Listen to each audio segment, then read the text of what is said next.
सो मोरे मन कब भजिहो सतनाम।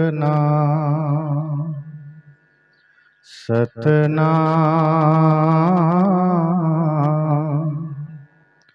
कब भजिहो सतनाम। सो मोरे मन कब भजिहो सतनाम। बालापन सब खेल गमायो, जवानी में व्यापो काम। वृद्ध भये तन कापन लागे, वृद्ध भये तन कापन लागे। लटकन लाग्यो चाम। सो मोरे मन कब भजिहो सतनाम। सो मोरे मन कब भजिहो सतनाम। लाठी टेक चलत मार्ग में, सह्यो जात नहीं घाम। कानन बहिर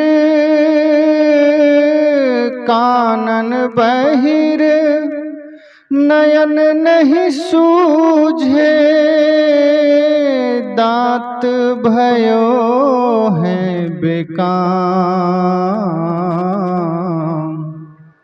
सो मोरे मन कब भजिहो सतनाम। सतनाम कब भजिहो सतनाम।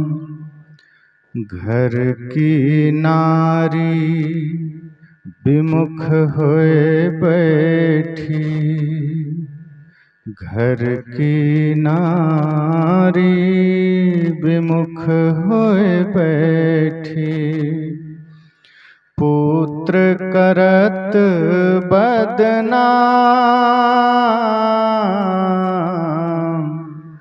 बरबरात है बिरथा बूढ़ा। बरबरात है बिरथा बूढ़ा, अटपट आठो जाम। सो मोरे मन कब भजिहो सतनाम। सतनाम कब भजिहो सतनाम। खटिया से भूमि पर कर दे हैं, खटिया से भूमि पर कर दे हैं। छूट जहें धन धाम। कहत कबीर काह तब करी हो, कहत कबीर काह तब करी हो। पड़ी हो जम से काम। सो मोरे मन कब भजिहो सतनाम। सो मोरे मन कब भजिहो सतनाम। सतनाम कब भजिहो सतनाम। इस भजन के माध्यम से सदगुरु कबीर हम सबको कहते हैं कि न जाने क्या क्या हम जीवन में करते हैं, करते चले जाते हैं, पर मेरे प्यारे सतनाम कब भजोगे, सत्य को कब जानोगे। और फिर आगे सदगुरु कबीर जीवन की यात्रा का पूरा वर्णन करते हैं कि किस तरह से बाल्यावस्था से अंतिम तक जाओगे। बालापन भी बीत जाएगा, जवानी बीत जाएगी, बुढ़ापा तो ऐसी जर्जर स्थिति होगी कि अपना ही बच्चा पानी देने से भी मना कर देगा, भोजन देने से मना कर देगा, और ज्यादा लाचारी होगी तो खाट से भी नीचे कर देगा, और फिर खुद ही ले जाकर शमशान में मुख में आग लगाकर जला देगा, अपना ही बेटा।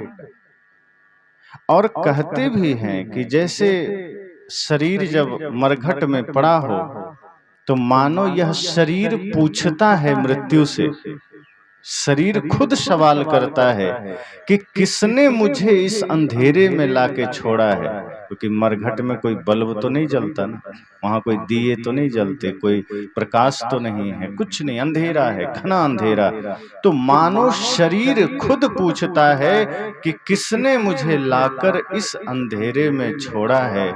तो मृत्यु क्या कहती है, जिसके लिए तुमने जीवन भर धन को जोड़ा है उसी ने तुम्हें इस अंधेरे में लाके छोड़ा है। ये सत्य है, यही परम सत्य है। तो इस तरह से सदगुरु कबीर इस भजन के माध्यम से हम सबको जागृत करते हैं, होश में लाते हैं कि जो हम थोड़ी भी बेहोशी में जी रहे हैं, थोड़ी भी मूर्छा में जी रहे हैं, हम थोड़ा होश में आ जाएं। 24 घंटे जीवन आप जिस भांति भी जिए, लेकिन सजगता बनी रहे, होश बना रहे। आप क्या जी रहे हैं इस पर आपका कमांड होना चाहिए। आप क्या बोलते हैं, कहाँ जाते हैं, क्या सोचते हैं, जैसे ही खुद पर से नियंत्रण हटता है हमसे भूल होना शुरू हो जाती है। आदमी भूल कब करता है, जब बेहोशी में होता है।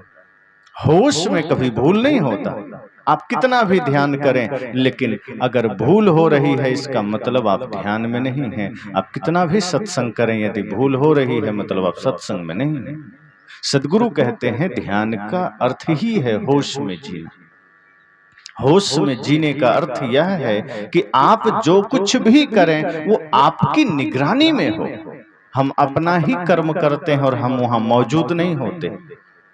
जैसे आप भोजन करते हैं और कई बार भोजन करते करते आधा भोजन खत्म हो गया, सब्जी है या मीठी कोई चीज है, और अचानक कोई पूछ दे कि भैया बताना जरा सब्जी में नमक कैसा है, तो आप होश में आते हैं, कहते रुको एक बार पुनः खाकर बताते हैं। आधा थाली आपने खत्म कर दिया, अब तक आप मौजूद नहीं थे, नमक का पता नहीं चला, होश में नहीं थे। लेकिन अब जैसे ही किसी ने पूछा, होश जगी और आपने कहा फिर से बताता हूं। सदगुरु कहते हैं 24 घंटे सजग हो जाइए। मुख से कभी गाली निकल गई, समझना बेहोशी का समय था, मूर्छा का समय था। लोग कहते हैं शराब पीने वाला आदमी बेहोश हो जाता है। संत कहते हैं नहीं भैया, ये उल्टी बात है। शराब पीने वाला बेहोश नहीं होता है। सत्य तो यह है कि जो बेहोश होता है वही शराब पीता है। जो होश में जिएगा वो शराब छू भी नहीं सकता। जो होश में जिएगा वो तंबाकू छू नहीं सकता। जो होश में जिएगा वो बीड़ी छू नहीं सकता। जो होश में जिएगा वो गाली सोच नहीं सकता, देना तो दूर की बात। जो होश में जिएगा वो किसी के साथ बुरा नहीं कर सकता। संत जन कहते हैं बुरा करने के लिए बेहोश होना जरूरी है। गलत बोलने के लिए, गलत करने के लिए, गलत खाने के लिए बेहोशी अनिवार्य है। जैसे चोर रात के अंधेरे में निकलता है चोरी करने, ऐसे ही हमारे जीवन में जब भी कोई गलतियां होती है, समझो वो अंधेरे का समय है, चाहे वो दिन का उजाला ही क्यों ना हो, लेकिन जब मन में अंधेरा हो तभी हम गलत करते हैं, तभी हम गलत सोचते हैं, गलत बोलते हैं, गलत करते हैं, गलत खाते हैं। बरसों से सत्संग चलता है, बरसों से हम सत्संग करते हैं, लेकिन अगर हमारे विकार मोटे दोष न छूटे तो क्या अर्थ हुआ सत्संग करने का, सत्संग में जाने का।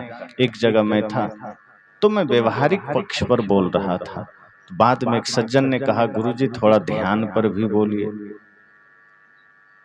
थोड़ा साधना पर भी बोलिए, आप तो 2 घंटा व्यवहार पर ही बोलते रहे। और उस वक्त भी वो आदमी गुटखा खाया था तो बस तुरंत तुरंत थूक कर आया था। मैंने कहा कि तुमने अभी तक गुटखा नहीं छोड़ा है और तुमको ध्यान चाहिए। जब साधारण सा गुटखा की आदत तुमसे नहीं छूटी है, गुटखा खाए जा रहे हो, फिर मैं परमार्थ बोलकर क्या करूंगा? ये तो ऐसा ही हुआ जैसे पहला कक्षा का विद्यार्थी सामने बैठा हो और एमए पीएचडी की किताबें खोलकर हम पढ़ाने लगे, तो लोग तो यही कहेंगे कि पागल शिक्षक आ गया कहीं से। अब जब विद्यार्थी ही पहली कक्षा का है तो वहां ध्यान चिंतन की बात तो अभी दूर की बात है। पहले तो व्यवहार ठीक करना पड़ेगा, पहले तो पात्र ठीक करना पड़ेगा, आगे सोचेंगे क्या करना है। पहले तो मनुष्य होने की पहली शर्त ही जान लो कि मनसा वाचा कर्मणा कैसे पवित्र होना है, खान पान कैसे शुद्ध करना है। और ये पता हमें चलता है गुरु के संग से, संत के संग से। ये होश हमारा जगता है सत्संग से। इसलिए जब ध्यान की बात आती है, सत्संग की बात आती है, तो सदगुरु कबीर कहते हैं कि मैं घंटे भर का ध्यान का पक्ष में नहीं हूं। मैं नहीं चाहता कि कोई मात्र घंटे भर का ध्यान करे, थोड़ी देर का सत्संग करे, काम बन गया। हम यही तो करते हैं। थोड़ी देर मंदिर गए, हम सोचते हैं हमारा काम पूरा हो गया। थोड़ी देर सत्संग में गए, हमें लगता है हमारा काम पूरा हो गया। थोड़ा देर ध्यान में बैठे, हमारा काम पूरा हो गया। आज हम पूरा करने के चक्कर में। एक जगह एक आदमी कहा कि शाम का समय हो गया है, गुरुजी ने कहा है पूजा करना चाहिए, प्रार्थना करना चाहिए, संध्या वंदन करना चाहिए। शाम का समय हो गया है, फिर समय मिले न मिले, चलो किसी तरह नियम पूरा कर लेते हैं। तब मैंने सोचा कि बताओ, ये आदमी प्रार्थना को भी नियम पूरा करने का बात कर रहा है कि किसी तरह नियम पूरा कर लेते हैं। इसका मतलब प्रार्थना में आपको आनंद नहीं है, सत्संग में आपको आनंद नहीं है। गुरुजी ने कहा है तो कर लेते हैं, वरना नियम टूट जाएगा। नियम है मंदिर जाना है, मंदिर नियम से चले गए, आनंद से नहीं गए हैं, आनंद से प्रार्थना नहीं की।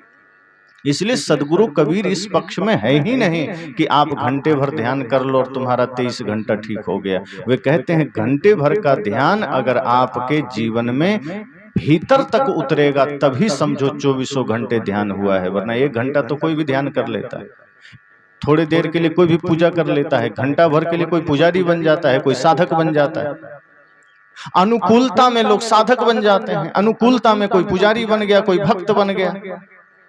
असल बात तब है जब प्रतिकूलता में भी कोई साधक बना रहे, प्रतिकूलता में भी कोई पुजारी बना रहे। अच्छा सोचिए, कोई नदी हो और वो नदी में पानी ना हो, उसके बाद लोग पार कर जाएं नदी और उस पार जा करके खूब अपने से पीठ ठोके कि मैंने तो नदी पार कर लिया, तो कोई बहादुरी, कोई वीरता है क्या? जब नदी में पानी खूब भरा हो, बाढ़ आई हो और तब कोई नदी पार कर जाए तो उसकी बहादुरी है, उसकी वीरता है। तो संत कहते हैं कि आप कुछ देर के लिए सत्संग में बैठे, चुपचाप बैठे, कुछ देर के लिए ध्यान में बैठे, आंखें बंद है, अब ध्यान में बैठे हैं, पता नहीं ध्यान हो भी रहा है कि नहीं। बहुत लोग तो आंख बंद करके बैठते हैं पर भीतर संसार का ही चिंतन चलता है। बाहर से तो लगता है आदमी ध्यान में, पर वो ध्यान में अक्सर होते नहीं है। ध्यान में अगर आदमी हो जाए तो वास्तव में मैं ये कह सकता हूं कि अगर वो 10 मिनट भी गहरे रूप में ध्यान में उतर जाएगा तो उसका 24 घंटा सही हो जाएगा। जैसे मोबाइल आप सब चार्ज करते हैं, कितनी देर, फास्ट चार्जर का जमाना है, 10-20 मिनट, उतना में आपका 10, 12, 15 घंटे मोबाइल चलता है। अगर आप चार्ज करें और 1 घंटा भी ना चले तो आप क्या करेंगे? फिर आप या तो चार्जर बदलेंगे, मोबाइल बदलेंगे कि भाई मोबाइल खराब हो गया, चार्जर खराब हो गया, बैटरी खराब हो गई। हम भी 1 घंटे ध्यान करते हैं, 1 घंटे ध्यान से जैसे ही उठते हैं तुरंत गाली देने लग जाते हैं। ध्यान से जैसे ही उठते हैं पड़ोसियों से झगड़ा करने लग जाते हैं, ग्राहक के साथ मिलावटबाजी करने लग जाते हैं, माता पिता का अनादर करने लग जाते हैं। ध्यान में बैठे थे लेकिन उठते ही हमारा जीवन बदल गया, हमारा चिंतन बदल गया। सदगुरु कबीर कहते हैं मैं ऐसे ध्यान का समर्थक नहीं। मेरा कहना है कि ध्यान ऐसा हो जो 24 घंटे हो। मैं ये मानता हूं कि सत्संग 24 घंटे हो, मैं ये मानता हूं कि पूजा 24 घंटे हो। इसलिए सदगुरु कबीर कहते हैं उठत बैठत कबो न छूटी ऐसी तारी लागी। वे तो कहते हैं आप सो भी ध्यान में, चलो भी ध्यान में, बोलो भी ध्यान में। जैसे झाड़ू लगा रहे हो, घर में लगाओ, मंदिर में लगाओ, कहीं भी लगाओ, झाड़ू लगाओ तो इतने ध्यान से लगाओ कि वो आपका झाड़ू लगा ना लगे कि परमात्मा के आंगन में झाड़ू लगा रहे हैं, मंदिर में झाड़ू लगा रहे हैं। अब एक तरफ से मन अधूरा है, झाड़ू लगा के उधर चले गए, पीछे पता चला कई जगह कचड़े छूट गए, मतलब वहां मौजूद नहीं थे, ध्यान में नहीं थे। आप भोजन बना रहे हैं, अधूरे मन से भोजन बना दिए। अब जिस अन्न को ऋषियों ने ब्रह्म कहा है, अन्नम ब्रह्म, आप उसे बना रहे हैं और घर के लोगों के लिए, और बनाए तो कभी बाल चला गया, कभी कंकड़ मिल गए, कभी नमक ज्यादा हो गया, कभी कम हो गया, कभी मिर्ची ज्यादा हो गई, और वो भोजन बनकर तैयार है। अब आपने खिन्नता में बनाया है, आपने पूजा प्रेम से तो बनाया नहीं, आपने ध्यान से बनाया नहीं, वो भोजन आपका प्रसाद नहीं बन पाया, वो भोजन आपका खाना बन गया, सिर्फ पेट भरने का साधन। सदगुरु कबीर कहते हैं आप भोजन भी बनाओ तो इतनी तल्लीनता, इतनी तन्मयता, इतनी एकाग्रता, इतनी साधना, इतने प्रेम से बनाओ कि आपका बना हुआ भोजन प्रसाद बन जाए। आप झाड़ू लगाओ तो पूजा समझ के, भोजन बनाओ तो पूजा समझ के, सफाई करो तो पूजा समझ के, किसी से बात करो तो पूजा समझ के। अब मंदिर में गए प्रार्थना गाने, हनुमान जी के पास गए तो जय हनुमान ज्ञान गुण सागर, और किसी से मिले तो गाली गलौज कर दिए। तो जहां हनुमान जी का मूर्ति है जो सुन नहीं सकते, वहां हनुमान चालीसा पढ़ाए, और जो व्यक्ति सुन सकता है उसको गाली दे आए, तो ये पूजा है क्या?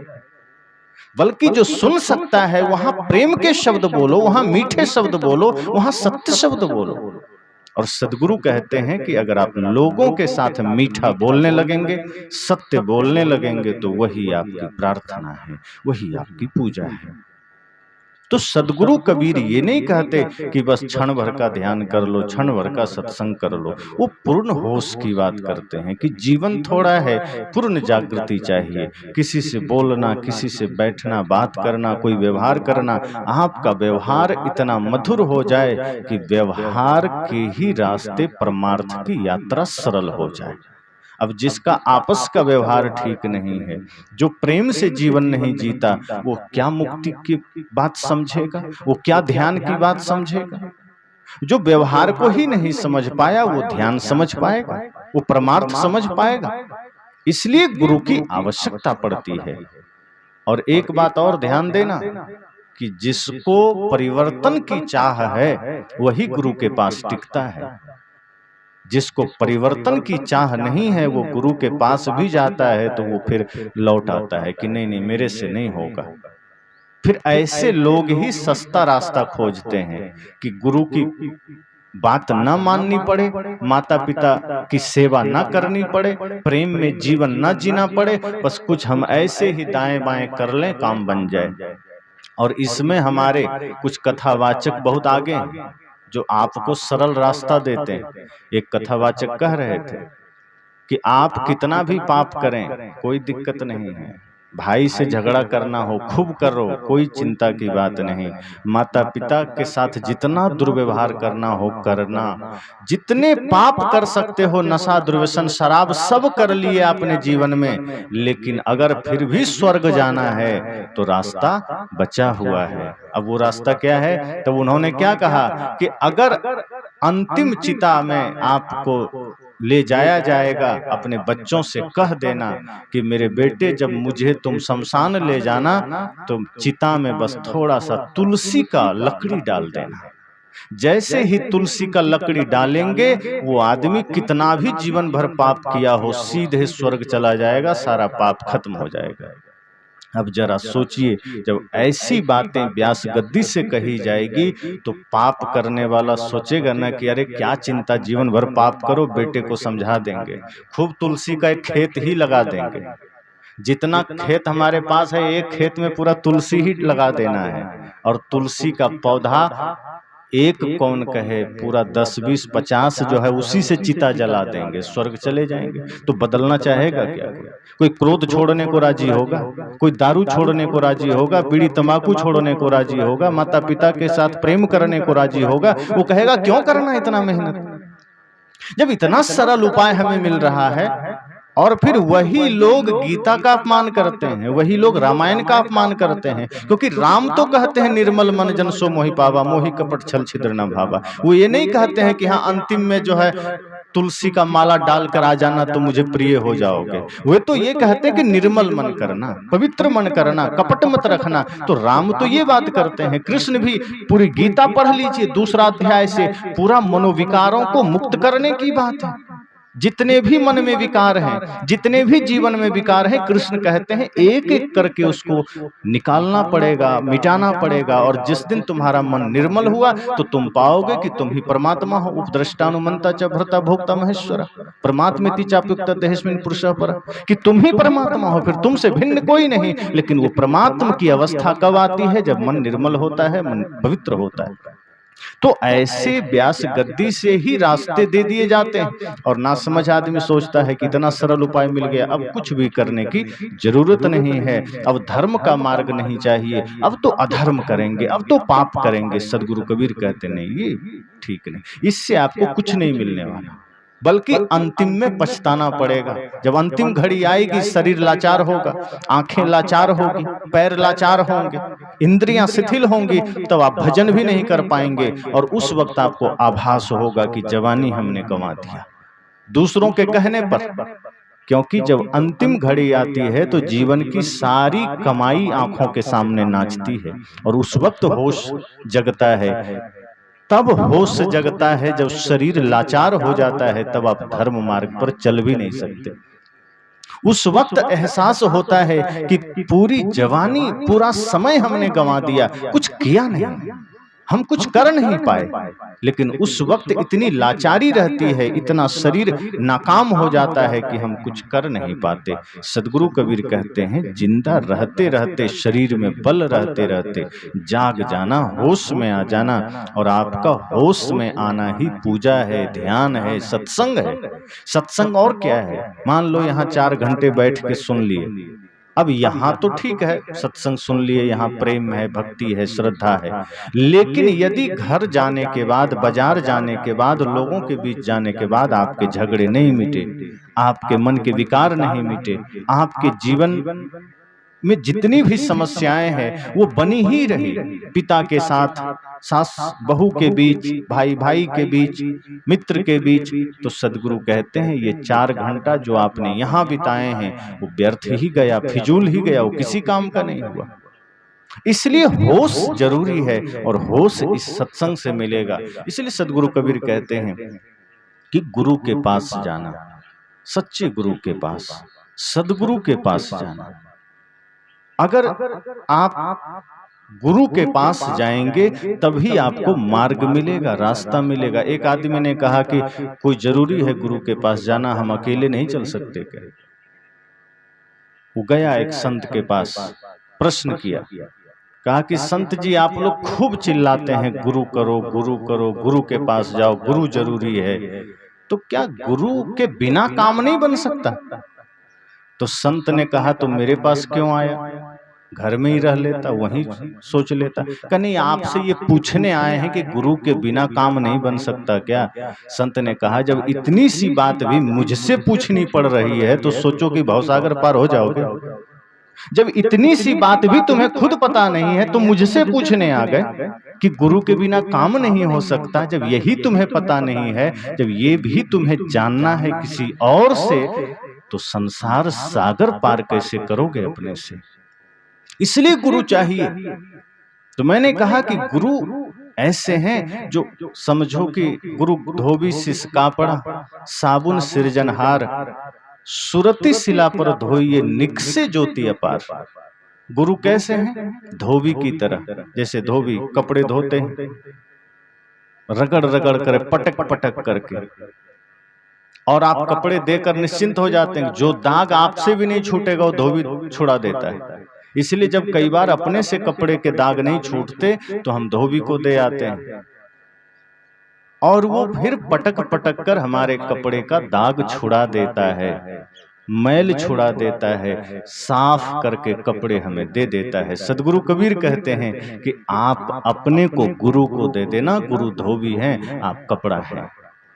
जो हमारे जीवन में विकार का दाग लगा है, क्रोध का दाग है, अहंकार का दाग है, छल का, ईर्ष्या का, कपट का, नफरत का, घृणा का दाग है, उसको गुरु के पास जाना, गुरु धो देंगे, छुड़ा देंगे।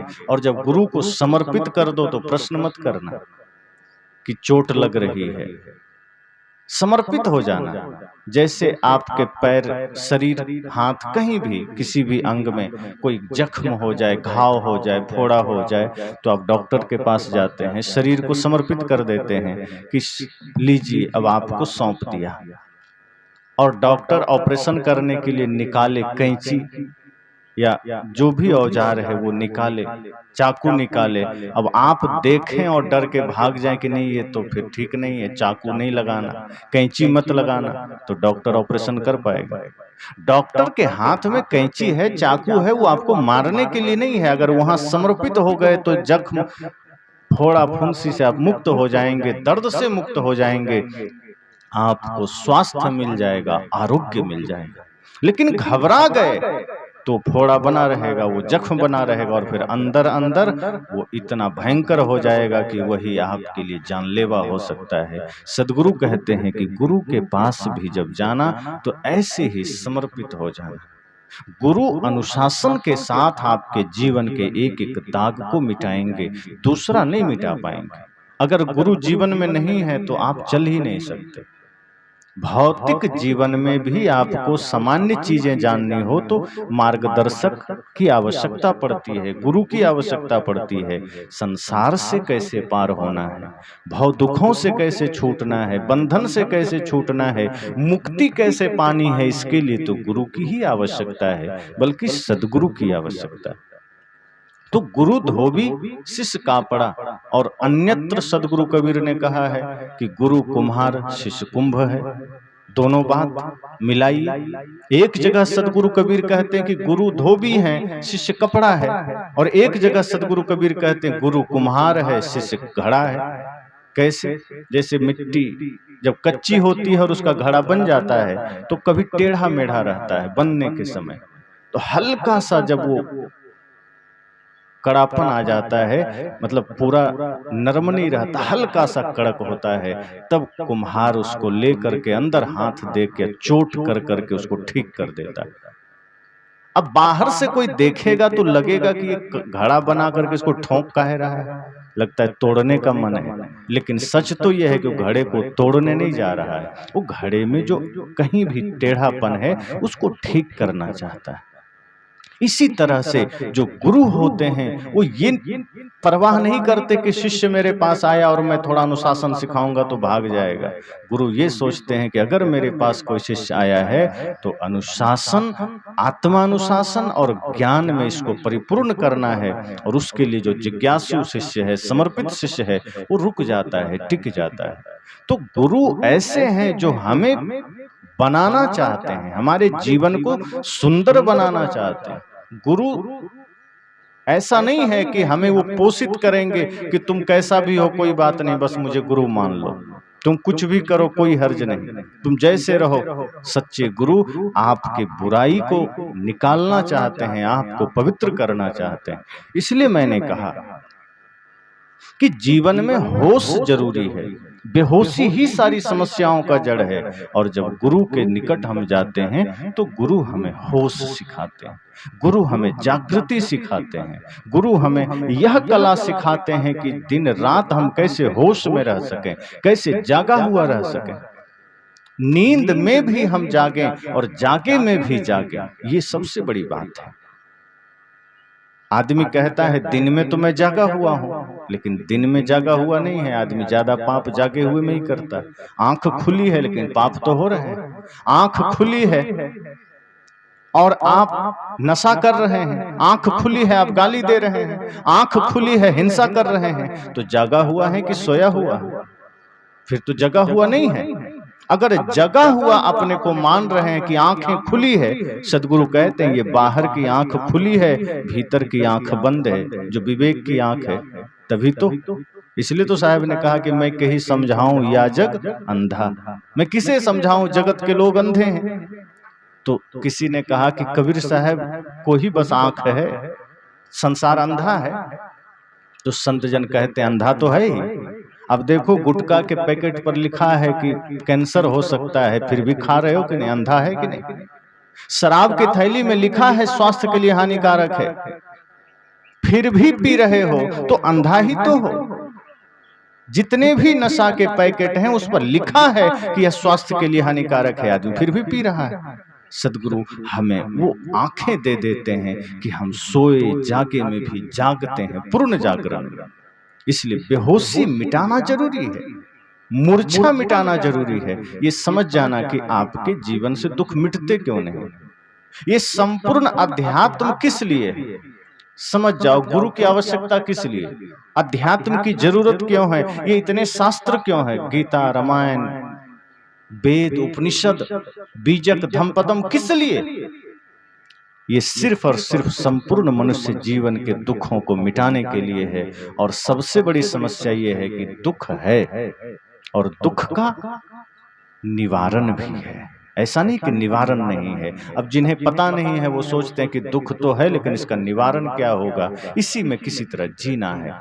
लेकिन संपूर्ण अध्यात्म ही टिका इसी बात पर है कि दुख है और दुख को निवृत्ति कैसे किया जाए, दुख को मिटाया कैसे जाए, दुख को दूर कैसे किया जाए। इसी के लिए गुरु संत हैं, सत्संग है, ज्ञान है। जब हम अपने जीवन के दुखों से मिटने को, दुखों को मिटाने के लिए राजी होते हैं, दुखों को दूर करने को राजी होते हैं, तब हमें पता चलता है कि ये दुख कितना भयंकर था।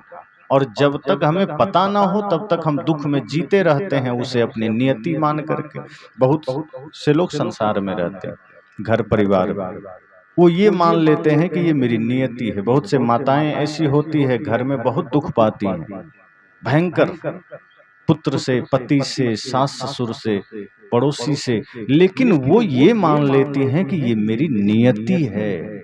लेकिन संत कहते हैं किसी की कोई नियति नहीं है। आप चाहें तो इसी जन्म में, इसी समय में अपने दुखों को मिटा सकते हैं, दुखों से मुक्त हो सकते हैं। इस धरती पर मुक्ति सबको चाहिए और मुक्ति ही अंतिम लक्ष्य होना चाहिए। आप ये मत सोच लीजिए कि दुखों से ही जीना है, दुखों में ही जीना है। अब इसका कोई उपाय नहीं है। सदगुरु कहते हैं सत्संग उपाय है, अध्यात्म उपाय है। आप एक बार निकल के तो देखिए, गुरु के पास आकर तो देखिए। दुख मिटेगा, पीड़ाएं मिटेगी, लेकिन उसके लिए प्रयास करना पड़ेगा, उसके लिए चेष्टा करनी पड़ेगी। तो जीवन के सारे दुख मिट सकते हैं, बशर्ते जरूरी यह है कि हमारा कदम सही दिशा में उठना चाहिए, हमारी यात्रा सही दिशा में होनी चाहिए। जब दुख बढ़ जाता है, मैंने कल कहा था कि जब कभी ऐसा होता है कि दुख भयंकर हो जाता है तो आदमी सच्चे गुरु के पास नहीं जाता, फिर झाड़ फूक करने वाले के पास चला जाता है, ओझा सोखा के पास चला जाता है।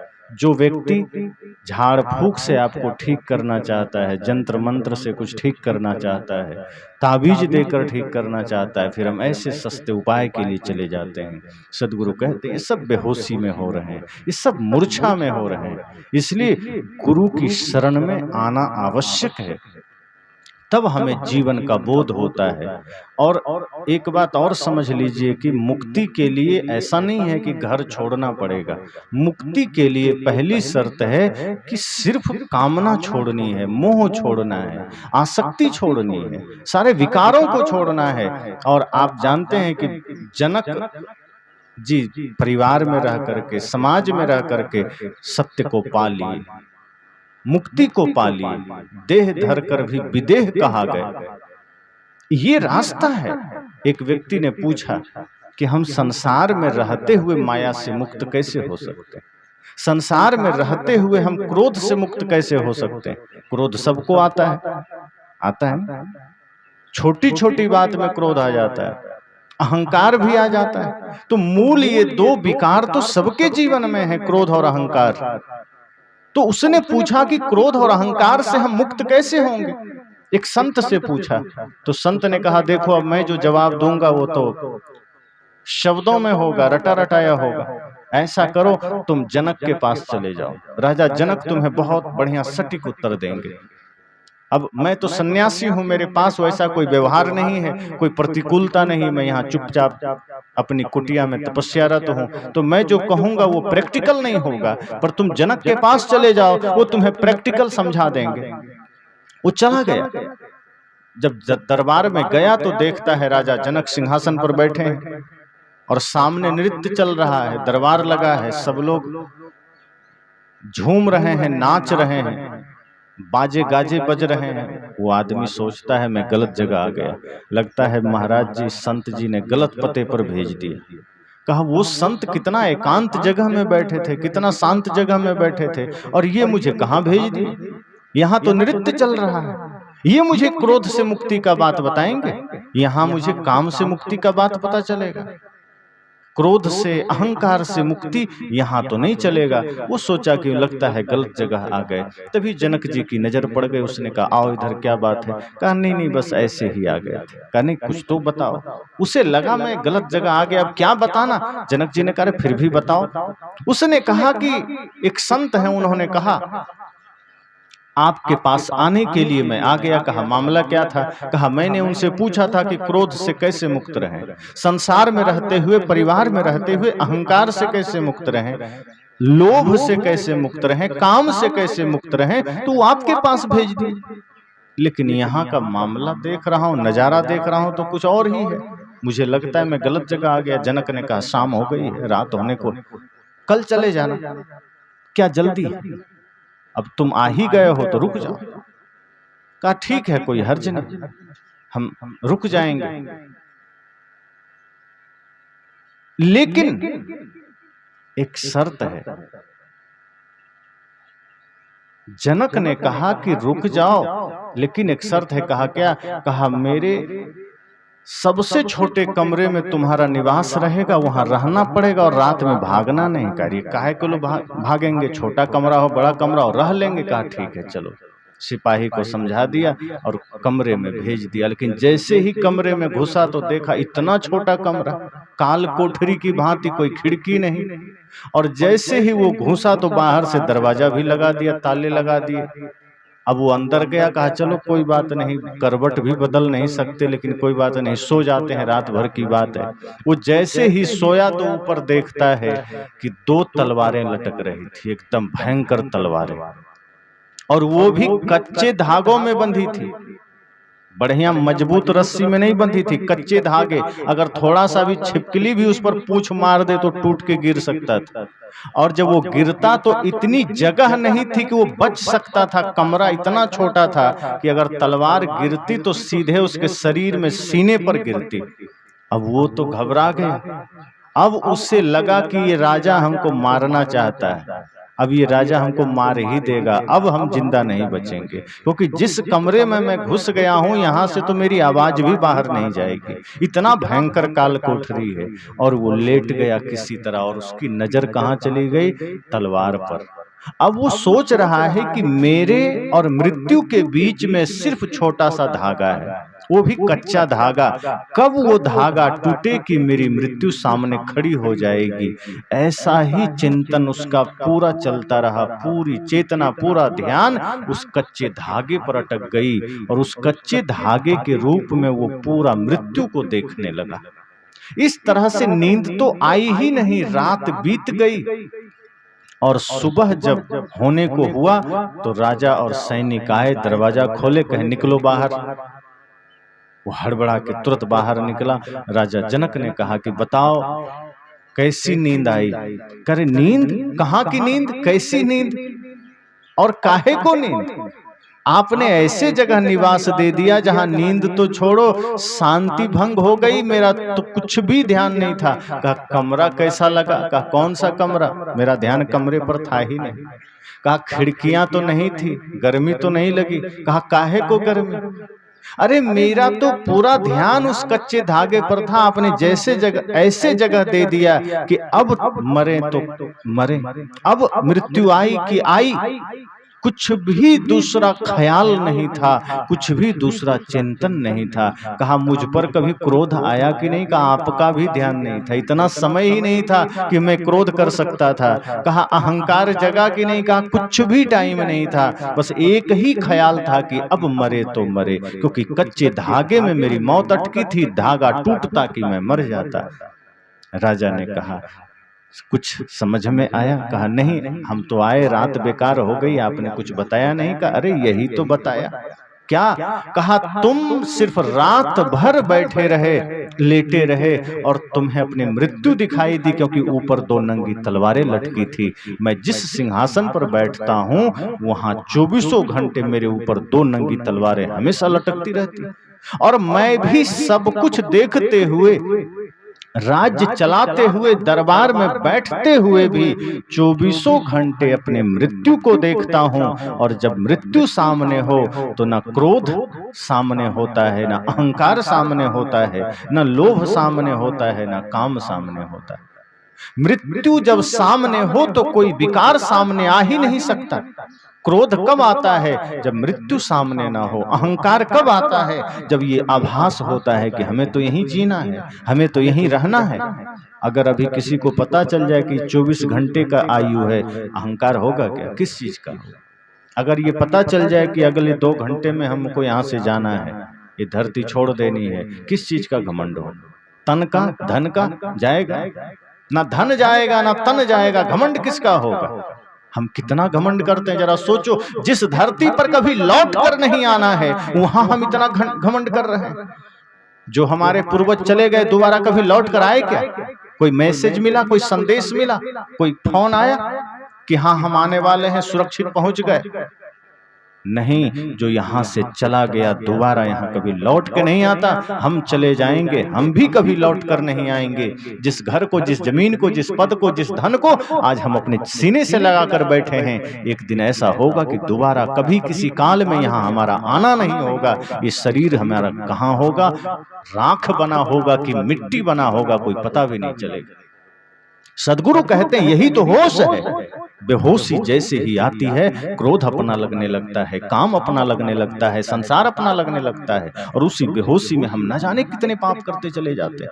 इस थोड़े से जीवन में हम कितने सपने देख लेते हैं, कितने ख्वाब देख लेते हैं कि ये कर लूंगा। रावण ने भी ख्वाब देखा कि मैं स्वर्ग तक सीढ़ी बनाऊंगा।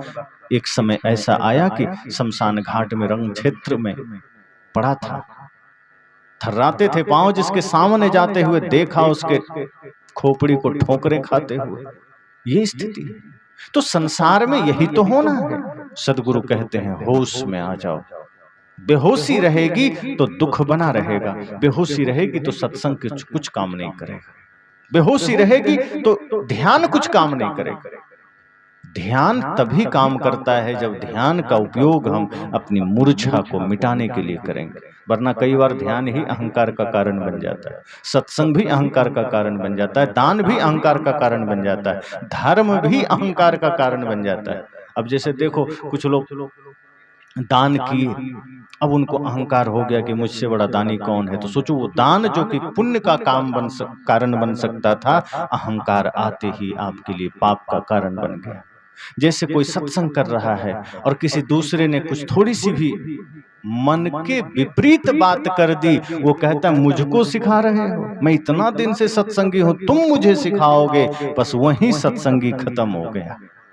क्योंकि सत्संग का मतलब ही है पूर्ण विनम्रता, पूर्ण सरलता, कि अगर कोई मन के विपरीत भी बोल जाए तो हाथ जोड़कर झुक जाना कि नहीं आप ठीक कह रहे हैं, शायद हमें ही कुछ और जानने की जरूरत है, हमसे ही भूल हो गई। ध्यान अगर आप कर रहे हैं, ध्यान का मतलब है पूर्ण विनम्रता, पूर्ण सरलता, पूर्ण निश्चिंतता। लेकिन अगर ध्यान ही घमंड का कारण बन जाए, अहंकार का कारण बन जाए, तो समझना ध्यान हुआ ही नहीं, पूजा ही अगर विकार पैदा करने लग जाए, ध्यान ही अहंकार पैदा करने लग जाए, तो ध्यान कैसे हुआ? रक्षक बन बैठा है भक्षक, किसको व्यथा सुनाए? मान लो आप अपना खजाना किसी को रक्षा करने के लिए दिए और वही लूट के चला गया, ये तो वही हाल हुआ कि ध्यान किए, मन निर्मल होगा, मन शांत होगा, और ध्यान से ही अहंकार जग गया, ध्यान से ही विकार जग गया। ध्यान ही आपके जीवन में सारे दोषों को जागृत कर दिया। सदगुरु कहते हैं होश पूर्ण ध्यान है। होश का मतलब है पूर्ण जागृति, कि आप हमेशा देख सकें कि हमसे क्या भूल हो रही है, ये मन क्या कर रहा है, देखिए मन क्या सोच रहा है, आंखें कहां जाना चाहती है, ये पैर कहां जा रहे हैं। आप हमेशा अपने इंद्रियों का दृष्टा बन जाइए, मालिक बन जाइए। हम दूसरों का दृष्टा बनते हैं।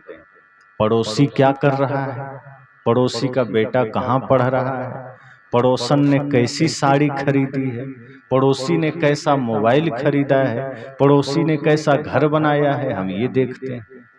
अब ये देखने का अर्थ क्या है? इसका मतलब है कि हमारा मन बहिर्मुख है, हम दूसरे को देख रहे हैं।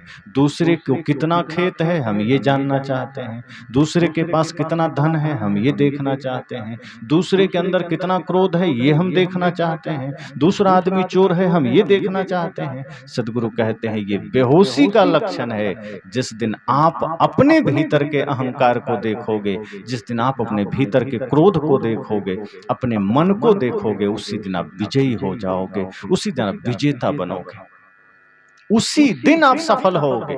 अच्छा मान लो दूसरे का देख भी लिया तो क्या होगा? देख लिया कि दूसरा आदमी क्रोधी है तो क्या हो जाएगा? उसको देखने से आपका क्रोध घटेगा क्या और बढ़ेगा, अहंकार बढ़ेगा। दोष देखने की दृष्टि से भीतर और विकार आएंगे। इसलिए दोष नहीं देखना है, दोष अपना देखना है, विकार अपना देखना है। पूर्ण होश की अवस्था क्या है? अपने विकारों को देखो, अपने भीतर की समस्याओं को देखो। हम कितनी समस्याओं में उलझे हैं, कितने विकारों में उलझे हैं, और हम दूसरों को देख रहे हैं। संत जन कहते हैं अपनी ओर लौटिए, अपने मन को देखिए कि हमारे मन में कितनी गंदगी है, कितने विकार हैं, कितना छल कपट है। हम दूसरे को क्यों देखें? टाइम है क्या इतना? कब मृत्यु आए कोई जानता नहीं, हम दूसरे का देखे जा रहे हैं। प्रेम में जीने के लिए ही समय कम है और हम नफरत के लिए समय निकाल लेते हैं, घृणा के लिए समय निकाल लेते हैं। इसलिए सदगुरु कहते हैं होश, होश की बात मैं कर रहा हूं। और होश का अर्थ इतना नहीं कि आंखें देख रही है, पैर चल रहे हैं, हाथ हिल रहे हैं, ये होश नहीं है, ये भी बेहोशी है। क्योंकि इसी होश में हम पाप करते हैं। गाली इसी होश में, उससे तो अच्छा सोए रहो तो ठीक। जैसे आदमी सो रहा है, कम से कम किसी को गाली तो नहीं दे रहा। हालांकि जो आदमी ज्यादा विकारी है वो सोए सोए में भी गाली देते रहता है। अब आप देखना कि जो आदमी जिस तरह का चिंतन करता है, सपने उसी तरह के आते हैं। कोई दुकानदार है तो रात में नींद में है तब भी वो दुकानदार वाला काम करते रहता है, नींद में ही बोल पड़ता है, हाँ कितना चीनी आपको दे दें, कितना नमक आपको दे दें, दाल कितना दे दें। बगल में सोया हुआ कहता है रात में बड़बड़ा रहा है, कहाँ दुकान में थोड़े बैठा है, तो उसको ठोक दिया, फिर वो चुप हो जाता है। इसी तरह कोई वकील है तो रात में ही जज साहब और आगे क्या बताएं, अब नींद में जज साहब कर रहा है। तो बेहोशी हमेशा है, जो दिन भर आप करते हैं वही रात नींद में भी आप जी रहे हैं। सदगुरु तो कहते हैं कि नींद में तो नहीं ही कुछ आवे, सपना तक नहीं आना चाहिए, और जब जागृत हो तब भी दुनिया नहीं आए। काम करिए, दुनिया में रहिए, संसार का काम करिए, लेकिन संसार को अपने मन में मत आने दीजिए। जैसे कहते हैं ना, पानी में नाव चले तो चले, नाव में पानी ना आने दो, और संसार में मन गया तो गया, मन में संसार ना आने दो। अगर जब तक पानी में नाव चल रही है तब तक समझो बढ़िया है, मौज मस्ती है, लेकिन कहीं गलती से नाव में पानी आ गया तब बेड़ा पार नहीं होगा, डूब जाएगा, बेड़ा गर्क हो जाएगा। इसी तरह सदगुरु कहते हैं कि जब तक आप संसार में हैं, जब तक शरीर में हैं, तो ये दुख का कारण नहीं है, ये समस्या का कारण नहीं है। रहना ही पड़ेगा, परिवार में, समाज में, राष्ट्र में, कहीं तो रहेंगे। तो संसार से व्यवहार करना पड़े कोई बात नहीं। खेती करो, किसानी करो, दुकान चलाओ, दफ्तर में जाओ, ठेकेदारी करो, कुछ भी करो, कोई हर्ज नहीं। सदगुरु कहते हैं मन में संसार न आने दो। अगर मन में संसार ने घर बना लिया, मन में क्रोध ने डेरा डाल दिया, मन में अहंकार ने डेरा डाल दिया, तब नाव डूब जाएगी, जीवन वहीं डूब जाएगा। इसलिए होश जरूरी है। और बेहोशी अगर बनी रही तो हम इतने पाप करते चले जाएंगे। अब बेहोशी में पता थोड़े चलता है। अब जो आदमी नींद में बड़बड़ा रहा है उसको जगा दीजिए तो पता थोड़े चलता है। अब जैसे कोई नींद में है, अब खूब खर्राटा ले रहा है, अब उसको जगा दीजिए तो वो कहेगा कि मैं खर्राटा ले रहा था।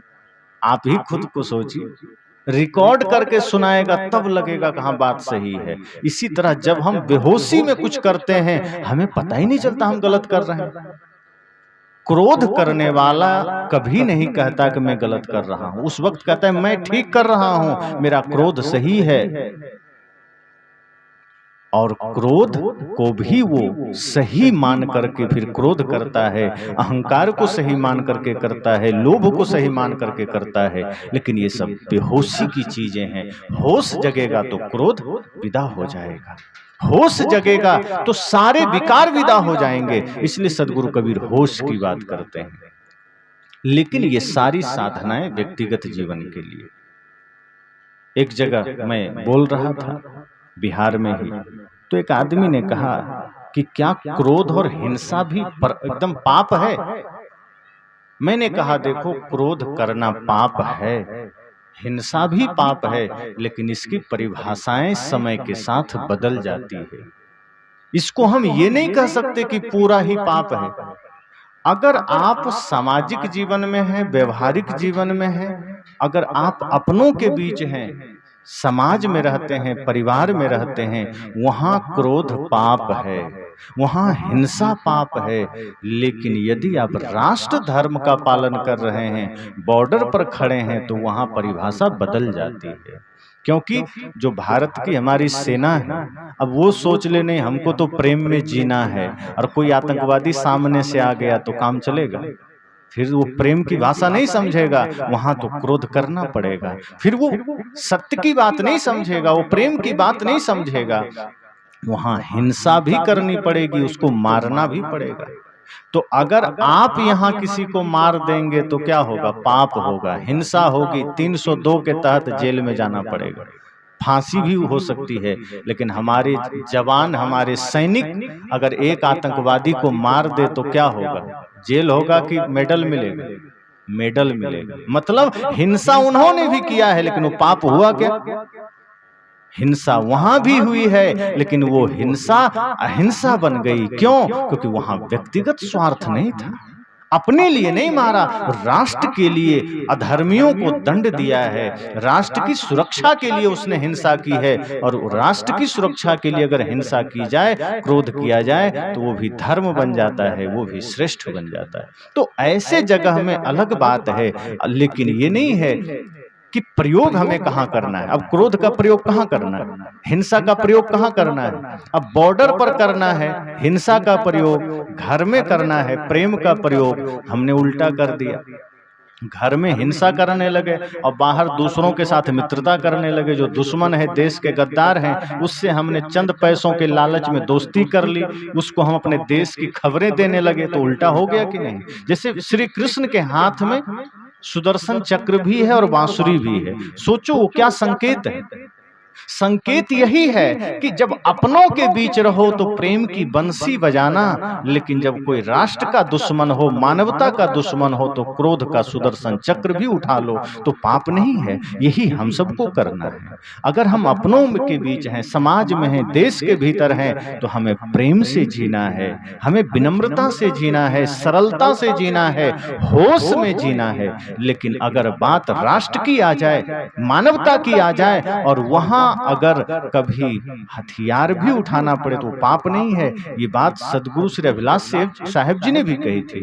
किसी ने पूछा उनसे कि अगर आप कहते हैं अहिंसा का पालन करो और पाकिस्तान भारत पर हमला कर दे तो साहब जी ने कहा उस वक्त अगर मुझे भी सरकार अनुमति दे तो बंदूक लेके चला जाऊंगा, क्योंकि वही मेरा धर्म है, राष्ट्र की सुरक्षा मेरा धर्म है। राष्ट्र धर्म से बड़ा फिर कोई धर्म नहीं है।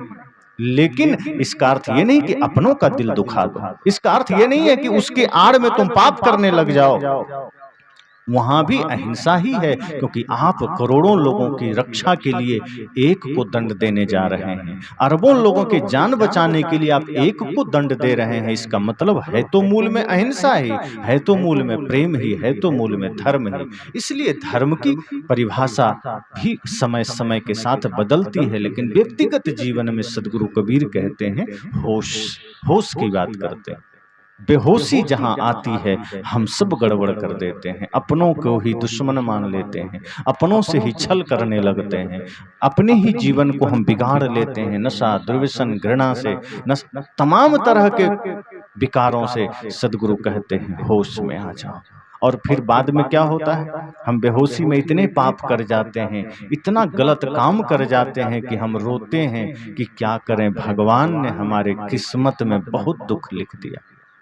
लोग कहते हैं ना कि क्या करें गुरुजी, भगवान ने, विधाता ने हमारे किस्मत में दुख ही दुख लिखा है। विधाता ने लिखा है तो विधाता है कि पागल आदमी कि कुछ भी आपकी किस्मत में लिख दिया? विधाता को क्या हक बनता है आपके किस्मत में दुख लिखने का? विधाता तो नहीं हुआ ना, फिर वो भगवान तो नहीं हुआ। जो आपके किस्मत में दुख लिख दे वो आपके नजर में भगवान कैसे होगा? और फिर वो लिखेगा ही क्यों? और अगर उसको लिखना ही आता है तो सबकी किस्मत में सुख लिखेगा ना। आपको मौका मिल जाए राजस्थान का मुख्यमंत्री होने का तो आप क्या करेंगे? और सारा पावर आपके हाथ में दे दिया जाए तो आप पहली, और अगर कुछ दिव्य शक्तियां भी आपको दे दी जाए कि आपके पास दिव्य शक्तियां दी जाती है, आप क्या करेंगे?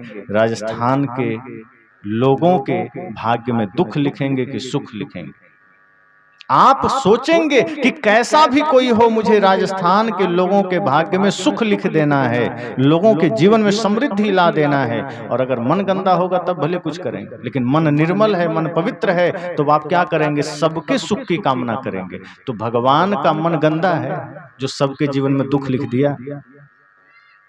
तब लोगों ने कहा तो फिर कौन लिखा? तो वह भी जो मैंने कहा, बेहोशी। हमने ही लिखा है, किसी दूसरे ने नहीं लिखा। आप अपने अपने भाग्य के निर्माता हैं, अपने अपने भाग्य को खुद लिखते हैं। अब प्रश्न ये उठता है कि जब हम लिखते हैं तो खुद से बुरा क्यों लिखते?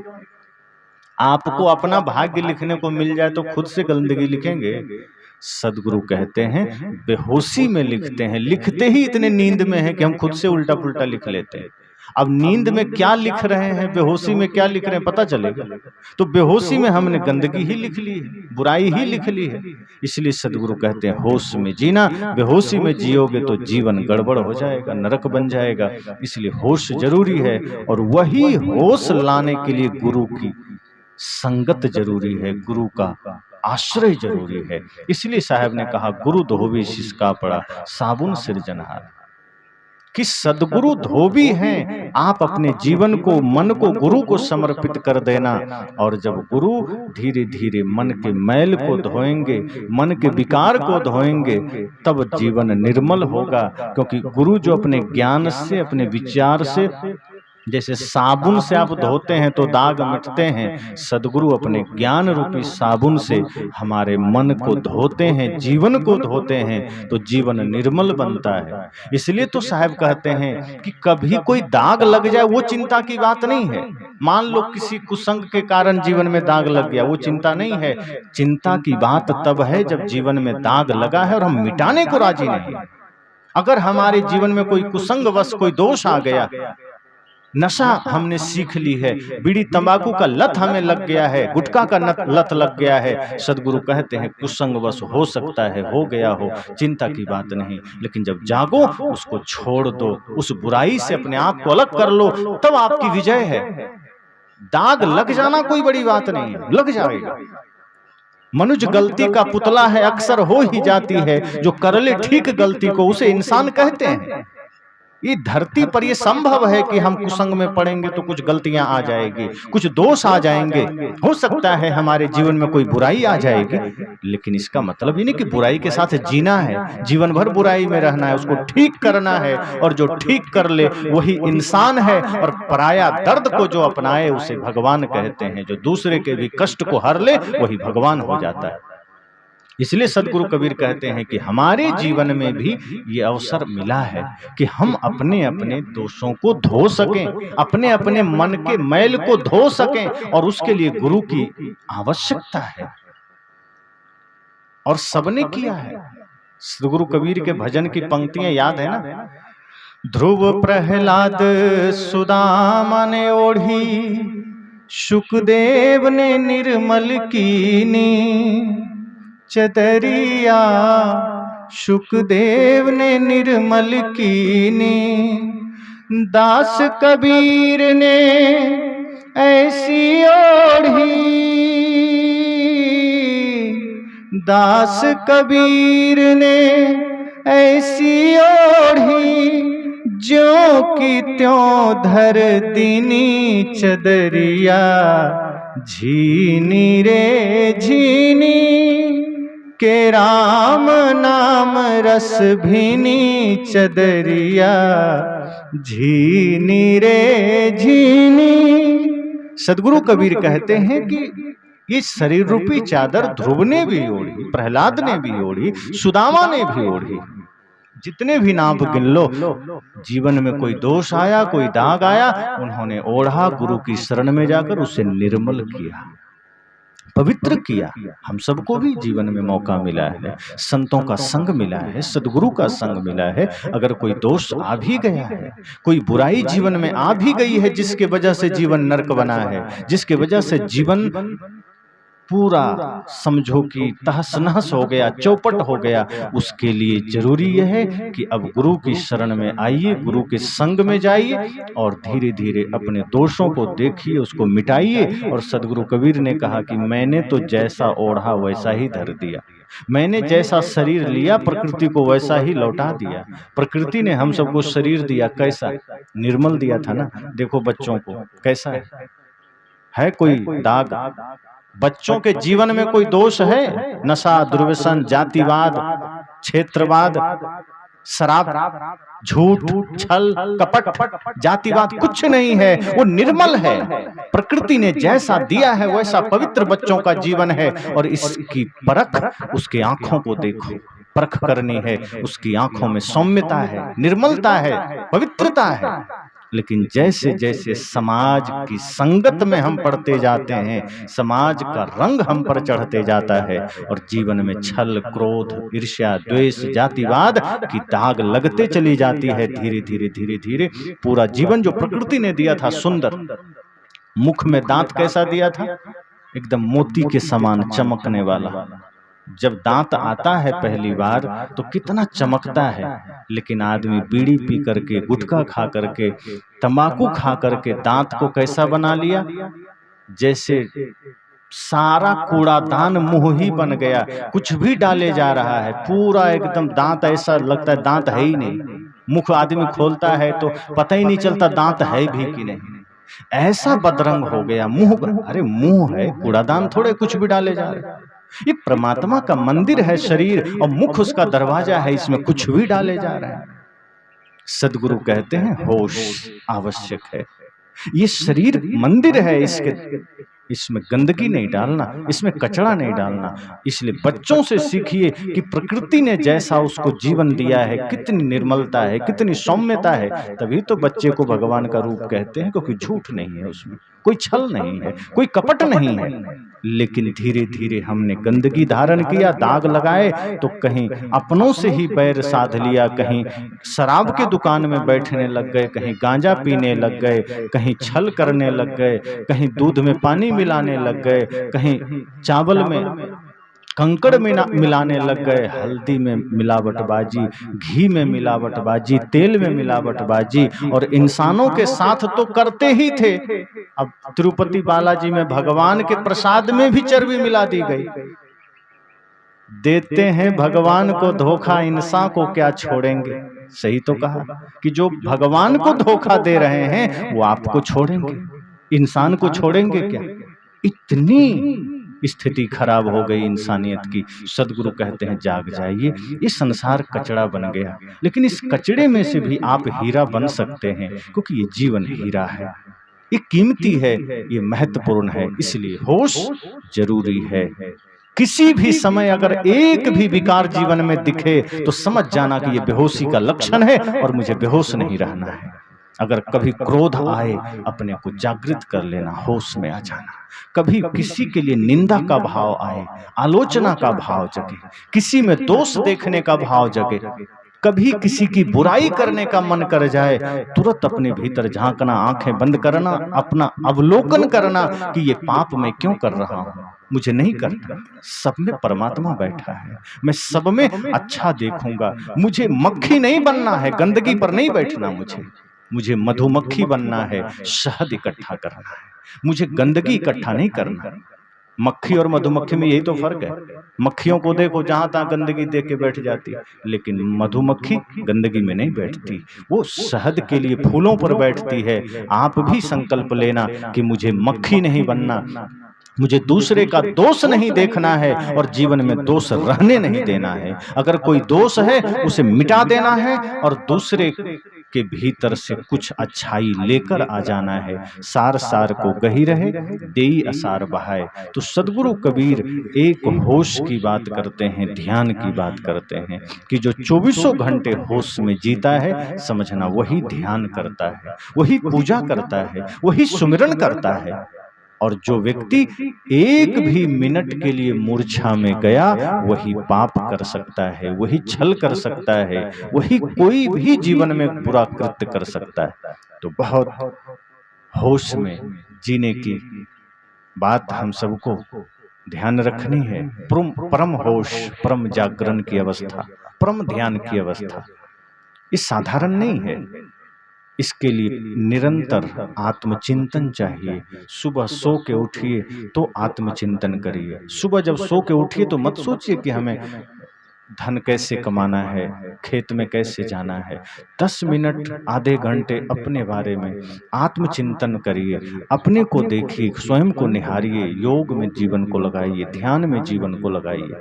वही आपको आगे ऊर्जा देते रहेगा, वही आपको मजबूत रखेगा। और रात में सोने से पहले मोबाइल चला के मत सोइए। आजकल लोग सोते सोते मोबाइल देखते रहते हैं, मोबाइल में कुछ गाने सुन रहे हैं, रील्स देख रहे हैं, कुछ से कुछ, और वही देखते सुनते सो गए तो मन में वही विकार चलते रहते हैं। सदगुरु संत कहते हैं कि रात में बिस्तर में जाइए तो अगर मोबाइल चलाने का मन भी करे तो किसी संत गुरुजन का कुछ विचार सुन लेना, बंद करके फिर उसी विचार का मंथन करते हुए, आत्मचिंतन करते हुए, आत्मनिरीक्षण करते हुए सो जाना।